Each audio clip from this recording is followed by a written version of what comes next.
তোমার ঠিকানা আমার দয়াল মাওলা রে,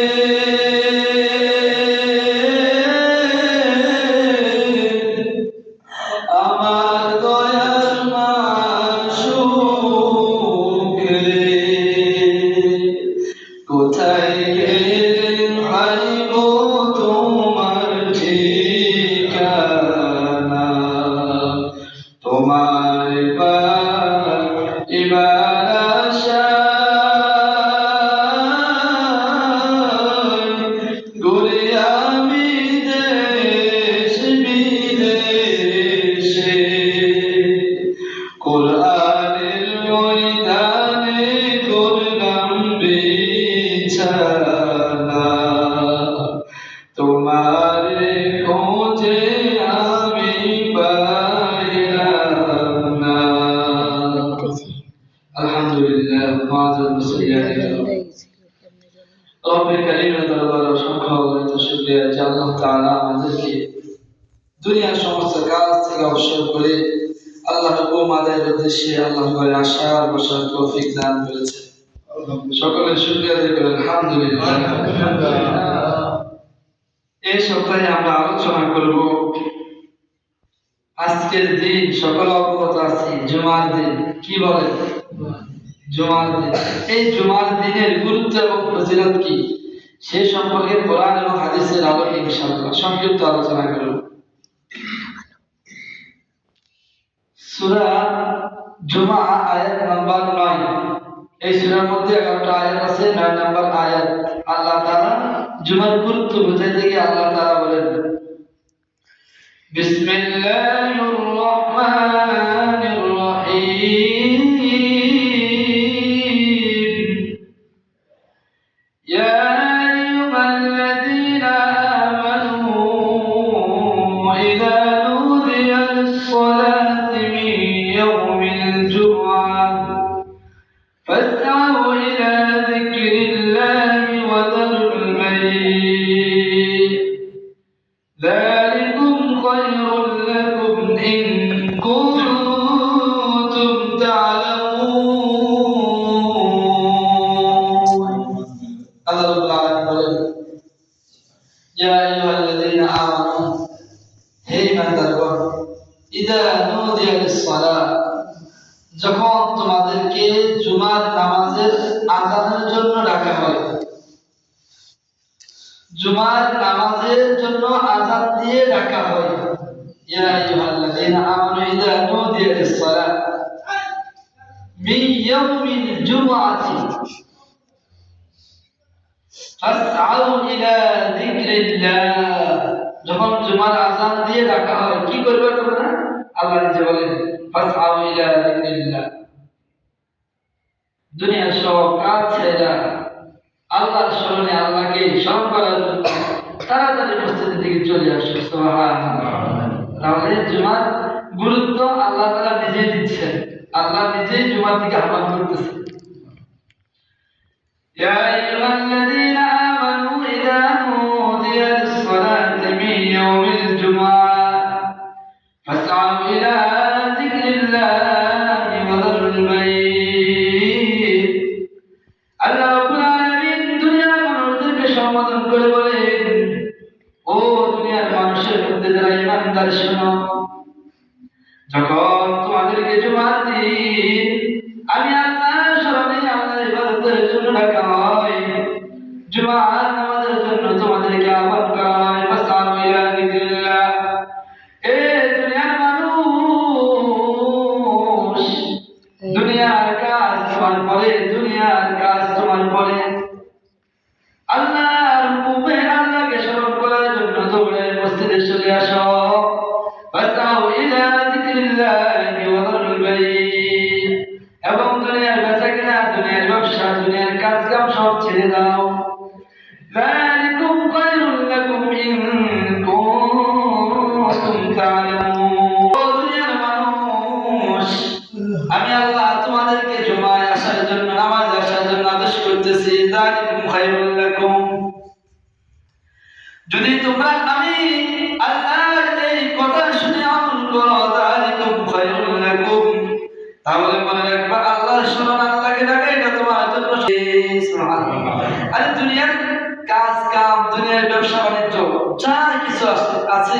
আজকে জুমার দিনে যখন তোমাকে জুমার মসজিদে রাখা হয় তখন সবচাইতে উত্তম আমল হলো ওই মুয়াজ্জিনের ডাকে সাড়া দিয়ে মসজিদে যাওয়া। কে বলতেছে? আল্লাহ রাব্বুল আলামিন বলতেছে সূরা জুমা আয়াত নাম্বার 9, যালিকুম খায়রুল লাকুম ইন কুনতুম তা'লামুন।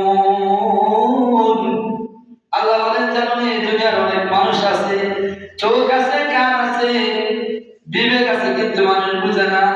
ইন কুনতুম তা'লামুন, আল্লাহ বলে বান্দা যদি তুমি বুঝো, তুমি জানো, তাহলে মসজিদে আসা আমল করাটা তোমার জন্য উত্তম। এখন কথা হলো, আমাদের অনেক কাজ কাম থাকে, কাজ ছেড়ে কি আমরা আল্লাহর মধ্যে মশগুল থাকবো? আল্লাহ পড়াতে বলতেছে فإذا قضيت الصلاة فانتشروا في الأرض وابتغوا من فضل الله واذكروا الله كثيرا لعلكم تفلحون। فإذا جزا فجزايا الله বুঝছেন? আল্লাহর ইবাদত ফাইদা কুদিয়াতিস সালাত, আল্লাহর ইবাদত করার পরে জমিনে অন্তশিরু ফিল আরদ, আল্লাহর ইবাদত করার পরে তোমরা জমিনে নেমে যাও। ওয়াবতাগু মিন ফাদলিল্লাহ, আল্লাহর দেয়া নিয়ামতগুলো অনুসন্ধান করতে থাকো। ওয়াজকুরুল্লাহ কাসীরান লাআল্লাকুম তুফলিহুন। সাহাবায়ে কেরাম বলেন, ইয়া রাসূলুল্লাহ, আমরা যখন আপনার দরবার থাকি, মসজিদে আসি, আমাদের দিনের হালত এমন পরিবর্তন হয়ে যায় যেমন আমরা জান্নাত দেখতেছি, জাহান্নাম দেখতেছি। কিন্তু যখন আপনার দরবার থেকে চলে যায়, বাড়িতে যায়, তখন মনে হয় আমরা মুনাফিক হয়ে গেছি, মনে হয় দুনিয়া আমাদের কাছে সবকিছু, পরিবারে সবকিছু। আল্লাহ এর কি বলতেছে? ওয়াজকুরুল্লাহ কাসীরান লাআল্লাকুম তুফলিহুন।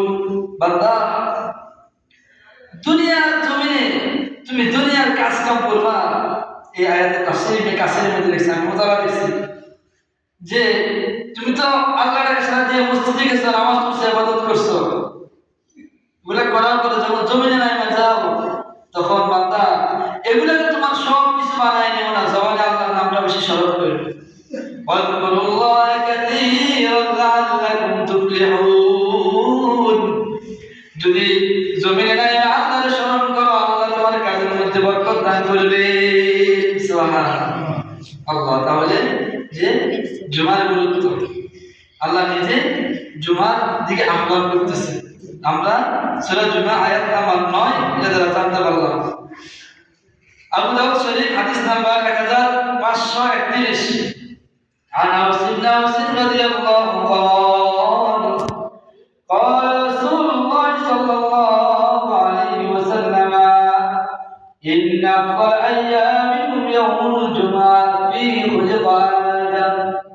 হযরত আউস রাদিয়াল্লাহু তাআলা আনহু বিখ্যাত সাহাবী, আল্লাহ রাসূল সাল্লাল্লাহু আলাইহি ওয়াসাল্লাম থেকে বর্ণনা করেন, আল্লাহ নবী সাল্লাল্লাহু আলাইহি ওয়াসাল্লাম বলেন, সূর্য উদিত হওয়ার পর থেকে এবং সন্ধ্যা পর্যন্ত যে দিনগুলো আসে, কি বলেন দিন কাকে বলে?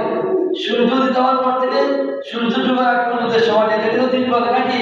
আল্লাহ রাসূল বলেন যে সূর্য উদিত হওয়ার পর থেকে সূর্য ডোবা পর্যন্ত যে দিনগুলো আসে সপ্তাহে, ওই দিনগুলোর মধ্যে আফদালু আইয়ামিকুম ইয়াউমুল জুমআহ। সুবহানাল্লাহ। আল্লাহ রাসূল বলেন ওই দিনগুলোর মধ্যে সবচেয়ে দামি দিন হলো জুমার দিন। সুবহানাল্লাহ। বলে কেমন দামি দিন? ফি খুলিকা আদম, এমন দামি দিন, এই দিনের পৃথিবীর শ্রেষ্ঠ মানব, সর্বপ্রথম মানব আদম আলাইহিস সালামকে আল্লাহ সৃষ্টি করেছে। সুবহানাল্লাহ। এটা দামি দিন। আল্লাহ। এবং আল্লাহ রাসূল সাল্লাল্লাহু আলাইহি ওয়াসাল্লাম বলেন, হাদিসের মাঝখান দিয়ে আছে যে আল্লাহ রাসূল বলেন, এই দিনে তোমরা বেশি বেশি আমি রাসূলের প্রতি দুরূদ পড়ো, কারণ তোমরা যেখানেই থাকো না কেন, যে স্থানে থাকো না কেন, তোমাদের দুরূদ আমি রাসূলের প্রতি পৌঁছানো হয়। সুবহানাল্লাহ। আমরা যেটি গত আগের সপ্তাহ শুনেছিলাম যে আল্লাহ তাআলা একজন ফেরেশতা নিযুক্ত করে রাখছেন, পৃথিবীর আনাচে কানাচে আল্লাহ রাসূলের যত উম্মত আছে, তারা যেখান থেকে রাসূলের প্রতি দুরূদ পড়ে, ওই ফেরেশতাগুলোকে আসলে তারা ওই ব্যক্তির নাম সহ, জায়গা সহ, স্থান সহ, বাবার নাম সহ রাসূলের কাছে পৌঁছায় দেয়। সুবহানাল্লাহ। সবাই বলেন সাল্লাল্লাহু আলাইহি ওয়াসাল্লাম। ফেরেশতারা বলেন অমুকের ছেলে আব্দুর রহমানের ছেলে আব্দুল্লাহ ওই বাংলাদেশের ওই জায়গা থেকে আপনার নামে দুরূদ পড়ছে, আল্লাহ রাসূল দুরূদ গ্রহণ করেন। সুবহানাল্লাহ। আল্লাহ এই যে আল্লাহ রাসূল বলেন শুকরানা আমিদিন, এই দিনে যদি কোনো উম্মত দুরূদ পড়ে ও সব সময় পড়ায়, বিশেষ করে এই দিনে দুরূদগুলো আমি রাসূলের কাছে খাজা পৌঁছানো হয়। সুবহানাল্লাহ। তিরমিজি শরীফ এবং আবু দাউদ শরীফের মধ্যে হাদিস আসছে। আল্লাহ আসেন জুমার দিনের ফজিলত নিয়ে আমরা আলোচনা করি।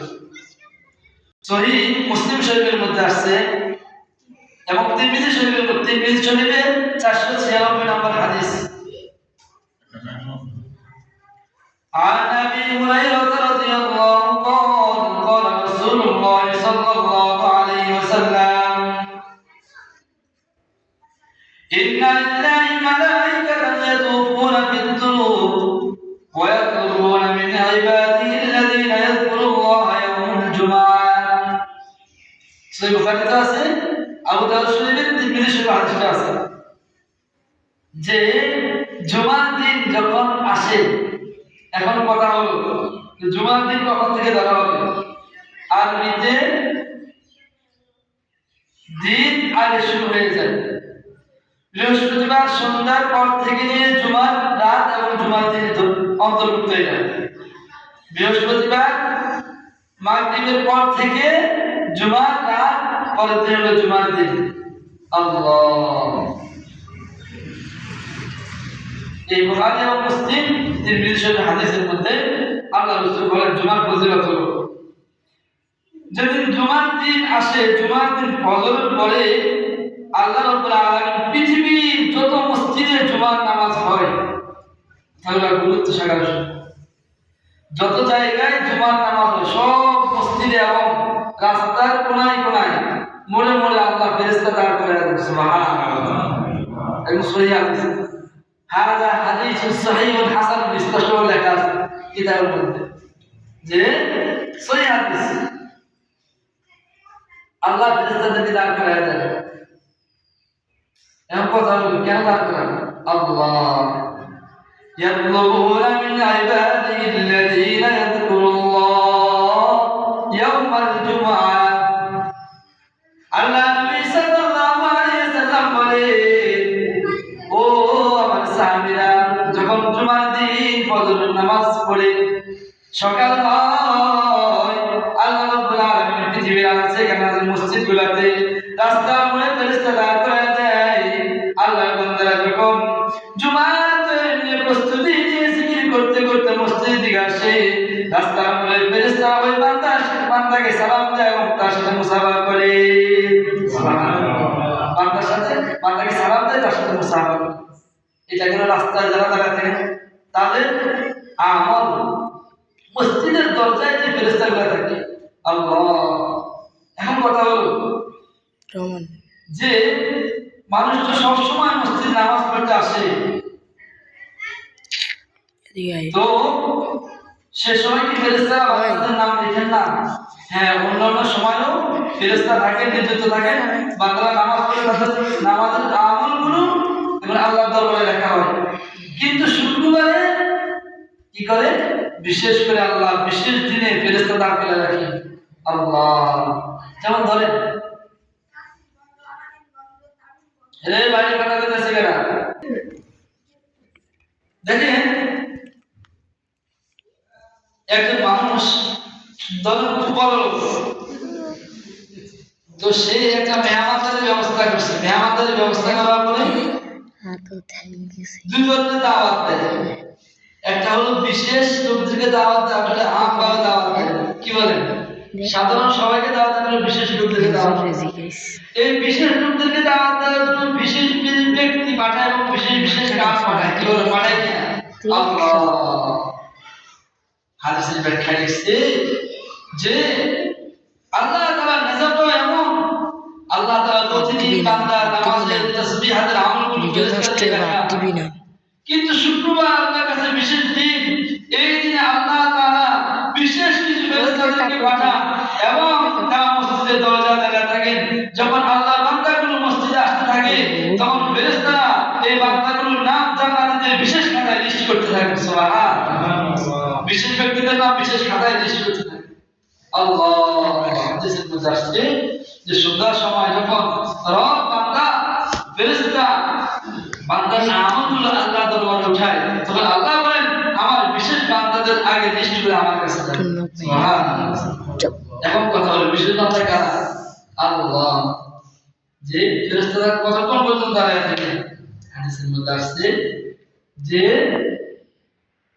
জুমার ওয়াক্ত হওয়ার পর থেকে নিয়ে একটা ওয়াক্ত আসছে যে জুমার ওয়াক্ত হওয়ার পর থেকে নিয়ে আরেকটা ওয়াক্ত আসছে যে ফজরের পর থেকে নিয়ে দাঁড়িয়ে থাকে কখন যে ইমাম মসজিদের মিম্বরে খুতবা দেওয়ার জন্য যখন আসে ওই সময় পর্যন্ত ইমাম খুতবা দেন তো ফেরেশতারা খাতা বন্ধ করে ইমাম খুতবা শ্রবণ করে সুবহানাল্লাহ এরা পর্যন্ত দাঁড়ায় সবাই বিশেষ বান্দা সুবহানাল্লাহ অনেকে তো আসে জুমার দিন আরে জামনি হুজুরে করে হুজুরটা হুজুরে কোক আমরা তো শুধু হাত ধরে আল্লাহ করে খেতে পারবে আসে না কিছু আমার মুসলিম আল্লাহ বহুত মুসলিম ওর অন্য দিন তো আসে না জুমার দিন আসে হুজুরে শুধু তাকবীর বলে ধরে হায় হায় কার জন্য এত দুনিয়া কিসের জন্য দুনিয়াতে দুনিয়াতে আপন মনে করতেছে হায় হায় আল্লাহ সব হয়ে যাবে ওই যদি একটা বাচ্চা মারা গেল হায় কি আদর জীবিত থাকা অবস্থা সবাই বলে নাই কম্বল দিয়ে চলে রাখি একটু ঠান্ডা লাগে কিনা দেখি যখন মৃত্যুবরণ করছে 3 টাকা পরে কম্বল ছেড়ে চলে আসছে হ্যাঁ কি বলেন এখন কেউ চলে যাবে না কেন আল্লাহ ওই যে বাচ্চা কাহিনী শুনেছে কি শুনেছে এক বাচ্চা তার একটা স্ত্রী ছিল খুব আদরের স্ত্রী এটা বানাখানা বানাইছে বানানোর পরে সে বলতেছে আমার এই বিল্ডিং আমি আর আমার স্ত্রী একাই থাকবো সবাই চলে যাও তাদের স্ত্রী তো বাচ্চা হাতের মধ্যে আঙুর ধরে রাখছে আর তার স্ত্রী এখান থেকে আঙুর নিয়ে নিয়ে খাইতেছে হঠাৎ আঙুর খাওয়ার সময় গলা মধ্যে কান বাজে গেছে বাজে যাওয়ার পরে তার পুরো চেহারা কালো হয়ে গেছে হঠাৎ ওই স্ত্রী ইন্তেকাল করছে এখানে আল্লাহ এবং বাচ্চা তো চিল্লা শুরু করছে সবাই খাইয়ে কি হয়েছে দৌড়ে রাত দরবার আসছে সবাই আসার পর দেখতেছে বাচ্চা তার স্ত্রী জড়ায় ধরে কাঁদতেছে একদিন 2 দিন 3 দিন বাচ্চা থেকে তার স্ত্রীকে কেউ নিতে পারে না মরা লাশ জড়ায় ধরে এত মহব্বত করে আল্লাহ এবার 3 দিন 4 দিন যখন এক সপ্তাহ চলে গেল বলতেছে আরে বন্ধ করতেছে আমার থেকে দূরে সরে এত আদরের মানুষ এত আদর বাগানের মধ্যে রাখছে কিন্তু যখন একটু নরম হয়ে গেছে বন্ধ শরীর দূরে সরে গেল এটা আমার কাছে দায়িত্ব এটা নাম হলো দুনিয়া আল্লাহ দুনিয়াটা হলো ধ্বংস দুনিয়া এর নাম হলো ধ্বংস আল্লাহ কুল্লু মান আলাইহা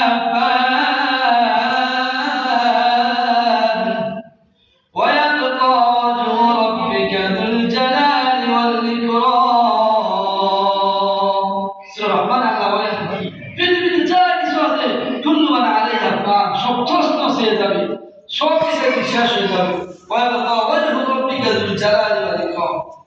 দয়াময় করুণাময় প্রবল শক্তিশালী আল্লাহ বাকি থাকবে তার অস্তিত্ব বাকি থাকবে সব শেষ হয়ে যাবে আল্লাহ আসেন আমরা আলোচনা করতেছিলাম যে জুমার ফজিলত সম্পর্কে আলোচনা করতেছিলাম কি ফজিলত যে আল্লাহ রাসূল বলেন যেদিন জুমার দিন যদি কোন বান্দা জিকির করতে করতে সকাল সকাল মসজিদে আসে তো রাস্তার ফেরেশতা তার সাথে মুসাফা করতে থাকে সুবহানাল্লাহ আরেকটা ফজিলত হলো সহিহ নাসাই শরীফ সুনান নাসাই শরীফ হাদিস নাম্বার 31 ওই হাদিসের মধ্যে এসেছে আল্লাহ রাসূল সাল্লাল্লাহু আলাইহি ওয়াসাল্লাম বলেন জুমার দিনে কোন বান্দা যখন ভোরে ঘুম থেকে উঠে উত্তম রূপে গোসল করে উত্তম কাপড় পরিধান করে কথাগুলো খেয়াল রাখবেন অনেকে কয় হুজুর আমার তো ঈদ হইব না আমার তো জুমার নামাজ হইব না আজকে কারণ কেন আপনার কি হয়েছে আমার তো নতুন কাপড় নাই আরে কত ভালো বল দেখছেন কি কয় হুজুর আমার তো নতুন কাপড় না মানে ঈদ হইতো না নতুন কাপড় না হলে বলে দেব না হাদিসে আল্লাহ বলছে যে উত্তম রূপে গোসল করে উত্তম পোশাক পরিধান করে নতুন পোশাকের কথা কয় না আল্লাহ নতুন পোশাক পরিধান করে খুশবু ব্যবহার করে পায়ে হেঁটে মসজিদে এসে মিম্বরের সোজা ইমামের সামনে বসে খুতবা শ্রবণ করে। আল্লাহ, দুটা ফজিলত দেখছি। দেখেন এখানে কি বলছে, কারোর সাথে কোনো কথা নাই, সোজা এসে মিম্বরের সামনে বসবে, ইমামের সোজাসুজি বসবে, আল্লাহ তার প্রতি কদমে বিনিময়ে 1 বছর নফল রোজার সওয়াব দান করবেন। সুবহানাল্লাহ। প্রতি কদমের বিনিময়ে, সুবহানাল্লাহ। এবং প্রতি কদমের বিনিময়ে 1 বছর নফল নামাজের সওয়াব দান করবেন। সুবহানাল্লাহ। এমন কেউ আছে না সারা বছর নফল রোজা রাখে? আল্লাহ, কিন্তু কত ফজিলত! যে বাড়ি থেকে বের হবে, কারোর সাথে কোনো অবাঞ্ছিত কথা বলবে না, জিকির আজকার সাথে এসে মিম্বরের কাছাকাছি বসবে,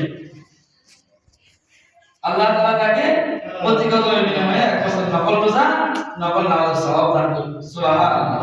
আরেক হাদিসের মধ্যে আসছে, তিরমিজি শরীফের মধ্যে আসছে হাদিসটা, যে এই আমলগুলো করে, যেটা বললাম যে গোসল করে উত্তম কাপড় পরিধান করে আসবে, মসজিদে বসবে, এখানে আরেকটা কথা অতিরিক্ত রয়েছে, যে কারো কাতার ডিঙ্গিয়ে সামনে না আসবে। অনেকে দেখা যায় যে পিছনে বসে, কি করে, অনেক পরে আসছে, আয়সা অনেকে সবাই ডিঙ্গায় সামনে আসা বসে, হয় কি অনেক সময় আমাদের মসজিদে না, বিভিন্ন জায়গায় হয়। তাহলে জুমার সওয়াব ব্যাপার সে বরবাদ হয়ে যাবে। হাদিসের মধ্যে বলে, সে আয়সা কারো কাঁধ না ডিঙ্গাইয়া, মানে কি, কারো কাঁধের উপর দিয়ে না আয়সা মসজিদে বসে, অর্থাৎ সে আয়সা তার জায়গাতে বসে, আল্লাহ তাআলা পিছনের জুমা থেকে এই জুমা পর্যন্ত তার যত গুনাহ হয়েছে সব গুনাহ মাফ করে দেন। সুবহানাল্লাহ। এই ফজিলত গ্রহণ করতে রাজি আছি ইনশাআল্লাহ সবাই? আল্লাহ আমাদের সবাইকে তৌফিক দান করেন। এখন কথা হল, জুমার দিনে কি কি করণীয়, এগুলো খুব জরুরি। আল্লাহ, হাদিসে শুনাইলাম আপনাদেরকে আবুল শরীফ, যে জুমার দিনের সবচেয়ে উত্তম সুন্নাত হলো ফজরের নামাজটা জামাতের সাথে পড়া। আমরা বুজুর্গ হয় যখন আমাদের শুনেছি, তোমরা এখন কষ্ট করে হুজুর এটা কি আমল শুনেন, জুমার দিনের সবচেয়ে উত্তম আমল হলো ফজরের নামাজটা জামাতের সাথে পড়া। অতএব যারা আজকে ফজরের নামাজ পড়তে পারেনি, কপাল খারাপ কিন্তু। হ্যাঁ, ফজরের নামাজ জামাতের সাথে পড়তে পারেনি, বড় একটা সুন্নাত ছেড়ে দিছি। আল্লাহ, তার চাইতে বড় আমল, বড় সুন্নাত হলো যে জুমার দিনে বেশি বেশি দুরূদ পড়া। কি করা? দুরূদ পড়া। এখন শুনেন, জুমার দিনে দুরূদের ফজিলত। আল্লাহ, এটা তিরমিজি শরীফের 497 নম্বর হাদিস। আল্লাহ রাসূল সাল্লাল্লাহু আলাইহি ওয়াসাল্লাম বলেন, আমার উম্মতের কোন উম্মত যদি জুমার দিন আসরের নামাজ পড়ে, কখন? আসরের নামাজ পড়ে নিজ স্থানে বসে এই দুরূদটা, আল্লাহুম্মা সাল্লি আলা মুহাম্মাদিন নাবিয়্যিল উম্মি ওয়া আলা আলিহি ওয়া সাল্লিম তাসলিমা। বলেন, আল্লাহুম্মা সাল্লি আলা মুহাম্মাদিন নাবিয়্যিল উম্মি ওয়া আলা আলিহি ওয়া সাল্লিম তাসলিমা। কখন পড়তে হবে বলতো? জুমার দিন আসরের নামাজের পরে নিজ স্থানে বসে 80 বার। কয়বার?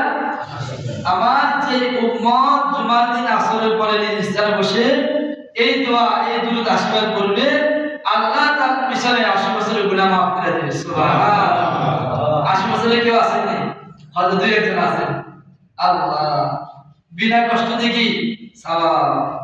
অনেক হয় না, বিনা পুঁজিতে লাভ। কি বিনা পুঁজিতে লাভ? কত কষ্ট লাগে, সর্বোচ্চ 5 মিনিট, সর্বোচ্চ 5-4 মিনিট। বলে সহিহ হাদিস যে বিশেষ মহিমা চলে যাবে, যে যদি কোনো ব্যক্তি নিজ স্থানে বসে আসলে 80 বার বলবে, কয়বার? 80 বার, আল্লাহ তাআলা তার 80 বছরের গুনাহ মাফ করে দেবেন। সুবহানাল্লাহ। এবং তার সামনের 80 বছরের গুনাহ মাফ করে দেবেন। সুবহানাল্লাহ। এবং যে গুনাহগুলো মাফ করছে, এখন তার জায়গাটা কি খালি হয়ে গেছে না? মনে করেন এখানে একটা ব্যাগ, এই ব্যাগের মধ্যে ময়লা ছিল, এখন ময়লা পালা দেওয়ার পরে খালি হয়ে গেছে না? আল্লাহ, আল্লাহ বলেন 80 বছরের গুনাহ মাফ করে ওই 80 বছরের গুনাহ থেকে আল্লাহ সওয়াব দ্বারা পূর্ণ করে দিবেন। সুবহানাল্লাহ। রাজি আছি দুরূদ শরীফ পড়তে ইনশাআল্লাহ? সকলে ইনশাআল্লাহ শিখবো, বসবো। এখন যারা আমরা ফজরের পরে আসে না, মসজিদ ঠিকমতো আসে না, তারা তো মাহরুম হয়ে যাবে। এইজন্য সবাই ঠিকমতো আসবে ইনশাআল্লাহ। বসবো, আমল শেখার চেষ্টা করবো। আল্লাহ প্রথমে যে কথাগুলো বলা হলো আমাকে সবাইকে বোঝার আমল করার তৌফিক দান করেন। আমিন। আলহামদুলিল্লাহি রাব্বিল আলামিন। আমিন।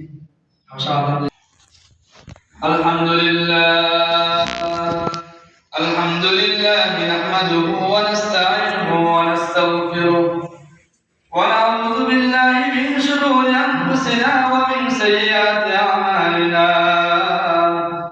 من يهده الله فلا مضل له ومن يضلل فلا هادي له ونشهد أن لا إله إلا الله وحده لا شريك له أعوذ بالله من الشيطان الرجيم بسم الله الرحمن الرحيم إن الله وملائكته يصلون على النبي يا أيها الذين آمنوا صلوا عليه وسلموا تسليما اللهم صل على محمد عبدك ورسولك وصل على المؤمنين والمؤمنات قال النبي صلى الله عليه وسلم أرحم أمتي بأمتي أبو بكر وأشدهم في أمر الله عمر وأصدقهم حياء